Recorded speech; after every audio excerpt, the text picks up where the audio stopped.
I'm Dr. Mohammed Salim, Senior Consultant Urologist at Baby Memorial Hospital, Kannur. Kidney സ്റ്റോണിൻ്റെ രോഗലക്ഷണങ്ങൾ it's depend upon the ഏത് സൈറ്റിലാണ് stone ഉണ്ടാകുന്നത്. Kidney stone എന്ന് പറയുമ്പോൾ it can be inside the kidney. Urolithiasis പറഞ്ഞു കഴിയുമ്പോൾ കിഡ്നിൻ്റെ മൂത്ര കല്ലെന്നാണ് റൂട്ടീനായിട്ടുള്ള പറയുന്ന words. But it can be anywhere. ഇപ്പം കിഡ്നി കല്ലെന്ന് പറഞ്ഞാൽ കിഡ്നിൻ്റെ ഉൾഭാഗത്തായിരിക്കുക, യൂറിൻ്റെ ട്യൂബിലായിരിക്കുക. കിഡ്നിയിൽ നിന്ന് മൂത്രസഞ്ചിലേക്ക് പറഞ്ഞ ട്യൂബിൻ്റെ ഇത് പറയുന്ന യുറേറ്ററാണ്. ഈ യുറേറ്ററിൽ സ്റ്റോൺ ആയിരിക്കുക, മൂത്രസഞ്ചിലായിരിക്കുക. ഈ എല്ലാ ഭാഗത്തിൻ്റെ രോഗത്തെ ലക്ഷണമൊക്കെ വേരിയേഷൻസ് ഉണ്ടാവും. കിഡ്നിൻ്റെ ഉൾഭാഗത്തിൻ്റെ സ്റ്റോൺസ് ചിലപ്പോൾ എത്ര വലിയ സൈസ് ആയാലും പെയിൻ ഉണ്ടാവാതിരിക്കാം. Otherwise it can present as a infection, ഫീവറായിട്ട് വരാം. കിഡ്നി ഉൾഭാഗത്തെ സ്റ്റോണിലേക്ക് blood haematuria, blood in the urine can be there inside kidney stones. When it comes to ureter main symptoms and pain, ureteric colic എന്നാണ് പറയുന്നത്. Severe what commonly എല്ലാവരും പറയുന്ന ഒരു stone pain എന്ന് പറയുന്ന ഈ പെയിനായിട്ട് കാഷ്വാലിറ്റിക്ക് പോയിട്ട് എമർജൻസി ഇഞ്ചക്ഷൻ എടുക്കുന്ന പറയുന്ന പെയിനാണ് കോലിക്ക് പെയിൻ. ആ സിവിയർ പെയിൻ്റെതാണ് യുറേറ്ററിലേക്ക് ബ്ലോക്കാണ് സ്റ്റോണിൻ്റെ symptoms. It can also present haematuria again. And മൂത്രസഞ്ചിലേക്ക് വന്നു കഴിഞ്ഞാൽ മൂത്രം ഒഴിക്കുന്ന സമയത്ത് വേദന, മൂത്രം ഒഴിച്ച് കഴിഞ്ഞ ശേഷം വേദന, മൂത്രത്തിൽ ചോരൻ്റെ അംശം വരുന്നത്, മൂത്രം പോവാതിരിക്കുന്നത്, ഇതൊക്കെ ബ്ലാഡറിലേക്ക് സ്റ്റോൺ വന്നു കഴിഞ്ഞാൽ ഈ സിംറ്റംസ് കൂടെ ഉണ്ടാവാം. ഹൗ ടു ഡയഗ്നോസ്, എങ്ങനെയാണ് റൂട്ടീനായിട്ട് ഞങ്ങളൊരു കിഡ്നി സ്റ്റോണിൻ്റെ ഡയഗ്നോസിസ് ഒക്കെ ചെയ്യാൻ പറ്റും. ഒരാൾ എമർജൻസി കാഷ്വാലിറ്റി വന്നു കഴിഞ്ഞാൽ പെയിൻ മാനേജ് ചെയ്ത ശേഷം റൂട്ടീനായിട്ട് ചോദിക്കാം ഇൻവെസ്റ്റിഗേഷൻ ആർ യൂറിൻ ടെസ്റ്റും will ask for ultrasound. Most of the time ultrasonography can detect stone സൈസും എവിടെ കിഡ്നി ബ്ലോക്ക് ആകുന്നതിൻ്റെ ഡീറ്റെയിൽസും നോക്കാൻ പറ്റുന്നതാണ്. പ്ലസ് യൂറിനിൽ ഇപ്പോൾ in case there are places where ultrasound is not available, but just doing an urine test, യൂറിനിൽ RBCs blood കാണുന്ന കൊണ്ടിട്ട് ഞങ്ങൾക്ക് ഒരു കൺഫർമേഷൻ തരാൻ പറ്റും 95% ഓഫ് ദി ടൈം ഈ പെയിൻ സ്റ്റോൺ കൊണ്ടിട്ടാണ്. Then follow it with ultrasound, എവിടെയാണ് സ്റ്റോണിൻ്റെ ബ്ലോക്ക് ആയിട്ടുള്ളത്. Then depend on the stone size and location treatment can be decided. CT സ്കാൻ്റെ ആവശ്യത്ത് വരുന്നത് ഇപ്പോൾ എമർജൻസി ഇതിലേക്ക് വന്നാൽ first line of investigation most of the time it is guideline mentions plain CT scan can give an 100% answer on what is the diagnosis. Then the procedure plan ആകുന്ന സമയത്തിൽ ചിലപ്പോൾ CT സ്കാനും CT urography ചെയ്യേണ്ടി വരും. That is for determine the type of procedure requirement. ഉദ്ദേശിച്ച് kidney സ്റ്റോണിൻ്റെ treatment ഉദ്ദേശിച്ച് കഴിഞ്ഞാൽ മെഡിക്കൽ ട്രീറ്റ്മെൻറ്റ് ഉണ്ട് and surgical or endoscopy treatment available ആണ്. റൂട്ടീനായിട്ട് പേഷ്യൻറ്റ് യൂറിട്രിക് കോളിക് ആയിട്ട് വന്നു കഴിഞ്ഞാൽ if patient has a normal kidney function it can be treated. Most of the time, nearly 70 to 80% of the time, medical expression therapy kondu thanne ureter stones can be managed. Because ureteric stone medical management ennu parnal eppolum adu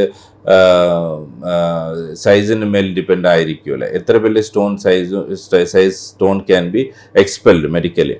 but always ഞങ്ങൾ എന്താ പറയുക ഒരു percentage success ഒക്കെ പറഞ്ഞു തരും. ഒരു പ്രാവശ്യം ഒരാൾ വേദന വന്നിട്ട് പെയിൻ കൺട്രോൾ ആയ ശേഷം in case they have a less than 6 mm stone 99% medical expression possibility ആണ്. 2 weeks കൊണ്ട് medicine that's we have a combination of medical expression therapy, alpha blocker, diuretics and a pain killer and a stone softening agent കൊടുക്കുന്ന കൊണ്ടിട്ട് up to 90-95% of the time when there is a less than 6 mm stone can be medically managed. If they have a size of 6 to 10 mm, chances comes down, maybe 50%.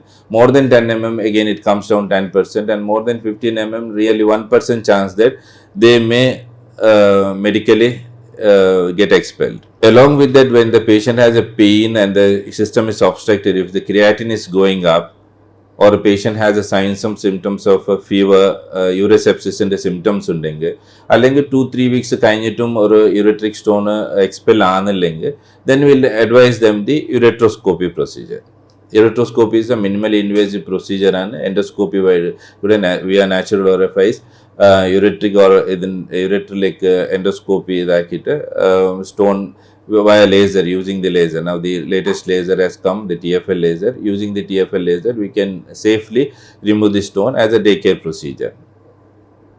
If the stone is inside the kidney, always it is like, say inside the kidney stone ഒരു 10 mm മുകളിലുണ്ടെങ്കിൽ എന്തായാലും treatment ചെയ്യേണ്ടതാണ്. Various modalities are available ആണ്, ESWL, RIRS and PCNL. The ESWL is a non-invasive method. ഇവിടെ പുറത്തുനിന്നൊരു extra corporeal lithotripsy എന്നാണ് പറയുള്ളൂ, ESWL. പുറത്തുനിന്ന് shock wave generate ചെയ്തിട്ട് focus ചെയ്തിട്ട് എക്സ്റേയിൽ ഫോക്കസ് ചെയ്തിട്ട് ഞങ്ങളത് സ്റ്റോണിൻ്റെ ബ്രേക്ക് ചെയ്തിട്ട് എക്സ്പെൽ ചെയ്യാൻ നോക്കുന്നതാണ്. ബട്ട് ലിമിറ്റേഷൻ ഇവിടെ again it is not an 100% successful അല്ല. Again it is an technician dependent procedure ആണ്. Success rates will be less. തറികളായിട്ട് സ്റ്റോൺ ഇറങ്ങി പോകുന്ന സമയത്ത് പെയിനൊക്കെ ഉണ്ടാവുക, വീണ്ടും ഒരു സ്റ്റെൻറ്റിങ്ങും ഇതൊക്കെ ചെയ്യേണ്ട ആവശ്യത്തെ വരുന്നു. കിഡ്നിൻ്റെ ഉൾഭാഗത്തിന് സ്റ്റാൻഡേർഡ് പ്രൊസീജിയർ ആയിട്ടുള്ളത് RIRS, ലാർജ് വോളിയം സ്റ്റോൺസിലേക്ക് വരുന്ന മോർ ദാൻ 2 cm സ്റ്റോൺസ് വരുന്ന സമയത്ത് കിഡ്നിക്ക് ഹോൾ ആക്കിയിട്ട് PCNL പറയുന്ന പ്രൊസീജിയറാണ്. It is not key hole, it's always a kidney hole surgery ആണ് indicated. And another procedure is like an RIRS ആണ്, which is a flexible ureteroscopy. കിഡ്നിയുടെ ഉൾഭാഗത്തിന് ഞങ്ങൾ ഫ്ലെക്സിബിൾ യൂറട്രോസ്കോപ്പി കേട്ടിട്ട് ലേസർ വയ ഡസ്റ്റിംഗ് ചെയ്തിട്ടാണ് ചെയ്യുന്നത്. Conventionally, RIRS is done for a less than 2 cm stones with a procedure known as pre-stenting. ഈ RIRS ചെയ്യുന്ന സമയത്തിൽ യൂറേറ്ററിലേക്ക് സ്റ്റെൻറ്റ് വെച്ചിട്ട് അതിന് ശേഷം നെക്സ്റ്റ് പ്രൊസീജിയർ ചെയ്ത് 2 weeks കഴിഞ്ഞിട്ട് we go for A procedure. Because in conventional RIRS there is something known as access sheath to be placed. ഇത് ഒരു ലാർജർ ഇൻസ്ട്രുമെൻ്റ് ആണ്, നിയർലി 10 French to 12 Frenchൻ്റെ ലാർജർ ഇൻസ്ട്രുമെൻറ്റ് വെക്കേണ്ടത് കൊണ്ടിട്ടാണ് പ്രീ സ്റ്റെൻറ്റിങ് ചെയ്യേണ്ടത്. അത് കഴിഞ്ഞിട്ട് സ്റ്റോൺ ക്ലിയർ ആയ ശേഷം 2 weeks കഴിഞ്ഞിട്ട് stent എടുക്കലാണ്. But we have introduced a new variety for the new version of treatment for RIRS, which is called DSS technique in RIRS. ഇതിനെ കൂടെ ഞങ്ങൾക്ക് access to the stone, it is direct. We directly access the stone without using the access sheath. അതുകൊണ്ടിട്ട് pre സ്റ്റെൻറ്റിങ് ചെയ്യുന്ന ആവശ്യത്തെ വരുന്നില്ല. With this DSS technique, we are able to remove any size kidney stone from kidney without making any kidney hole. Procedure difference is patient can go on the same day discharge ചെയ്യാൻ പറ്റുന്നതാണ്. Patient can be back to the activity on the next day. Definitely large stones ഉണ്ടാകുന്ന സമയത്തിൽ may have to stage the procedure for a complete clearance.